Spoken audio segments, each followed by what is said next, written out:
Hello, my lovely people. Welcome back. It's a beautiful Monday. Angels surrounds us all the time, especially when you're going through something bad, especially when you're having some hardship in your life.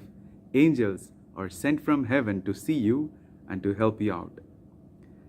The word angel was actually derived from a Greek word angelos, which means a messenger. So angels doesn't mean that they all should be white in color, they should have big wings. No. Angel takes multiple forms. So in this video, we're going to see three stories and three forms that angels takes in life. The first story that I'm going to share with you, I'm going to take you to 1972. It was Christmas time, a Christmas Eve. There was a flight, there was a tour that was arranged for 92 passengers, and they was flying through the forest of Peru. And suddenly the plane just got crashed in the middle of the air, and 92 passengers were dead. And this rescue team was sent out to search and see if there is at least one person could have survived. And after 10 days, they came back saying that there was nobody. After 12th day, something magical happened. A lady came out of the forest. She had a lot of injuries. Her backbone was totally messed up. And she came and she said, I was traveling in this plane and it got crashed. People went into surprise. And they asked her, what happened? How did you survive? The tribes were in surprise. They said it would take 3 weeks, but you came in 12 days. That was magical. And finally she said, I had hope. I had hope towards my life. I only saw the light of hope. I followed it and I came out. Now you see, hope, that courage of seeing the hope when everything is wrong. She said, I was bitten by insects, I saw wild animals, but I had hope that I will survive. That hope is the first form that angel takes in our lives. Second form, the second story that we're going to share, it happened in 2003. There was a person called Aaron Rolster. He was climbing a mountain that was covered with full of ice, and at one point there was a big ball of ice that fell straight on his face, and he stumbled and he fell down.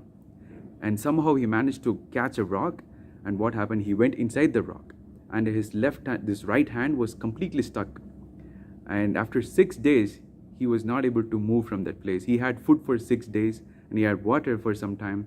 Somehow he survived for 6 days, and at the 6th day, he had to take a call. He had to take a decision that he has to cut his right hand in order for him to survive. So there was no option. He took a knife and he started cutting his own hand. He self-amputated himself. So that is courage. Courage plays a major role in our life. Courage, how you're going to pursue your career. What's the dream that you have? That takes courage for you to follow your passion. It takes courage to follow your dreams. It takes courage to take your purpose. So this guy took his knife and cut his hand in order for him to survive.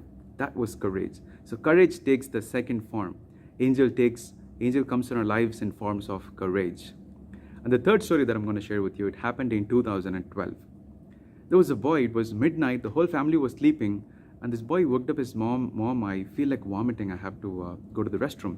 And mom guided him to the restroom, and they came back. After 1 hour, he's telling again, I feel like vomiting. Now the mom got a little worried, and she said, let's go to the local hospital. They took him to the local hospital, and they checked him, and they found this guy had a problem in his heart. There was a muscle in the heart which blocked his blood flow through the heart, and that gave a sensation to keep vomiting again and again. And the doctor said, this guy has very less chance of surviving. And they said, this guy can survive maximum 2-3 weeks. And they gave him a pacemaker, which is like a temporary heart, which will pump the blood for some time. And they started searching for a different heart in order for him to transplant the heart. But when they found a heart, they said this guy has a blood infection because of the pacemaker. And they said, no, we can't change the heart, because if we change it, that will again create multiple other problems or multiple other disease. And they said, that's it, we can't do anything about it. And at 17th day, something magical happened. This problem that happened in the heart, the inflation that happened in the heart, it automatically deflated, and the blood flow started going through again. Doctors had no idea what happened. They said, no, we don't know what happened. But they could say one thing that happened. They saw that this mother, the boy's mother, was with him all through the time. And they said only the mother's love has cured him. So love is the third form that angel takes in our life. Love, we all know that love is the strongest emotion that we can emit. When you how do you emit your love? Once you started emitting love, first you have to love yourself. There was a scientific proof that shows that when you are in love or when you emit love, what happens? Your body lights and all part of your body starts glowing like a light. So that's what happens when you're in love, when you emit love, and you share love. So share more of loves. So 3 forms: hope. What is the second one? Did you forget? No, I didn't forget. Hope, courage, and love. So these are the 3 forms that angels are real in our life. Angels also takes multiple forms. It may be your family members. It may be your mother, your father, your sister, your brother, your friends, your mentors. Angels are around us. Believe in angels. Thank you.